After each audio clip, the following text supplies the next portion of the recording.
I'm Hackett, and I'm an artist, designer, and educator based in Brooklyn here.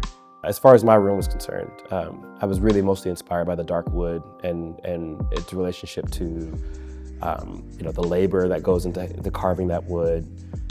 Where is the wood coming from? Like all of those things, I think those relationships with land and labor were ultimately some of the things that I was thinking about when I was deciding on materials and layout. When we decided on the overall direction for the room, I knew that I was going to have a collection of artifacts that felt like you were maybe at your grandmother's house or something.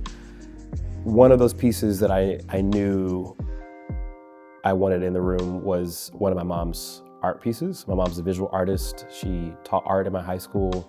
A lot of her work is depicting memories of her upbringing in the rural South. My position was that we're going to get to a point where we will not be able to tell these kinds of stories much longer. I think our relationship to the South is just getting feels like it's getting so distant, maybe less so nowadays as people are returning to the South, but I just had been almost pleading with her to show her work more widely.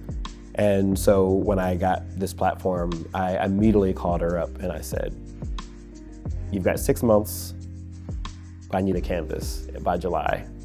And she made it happen.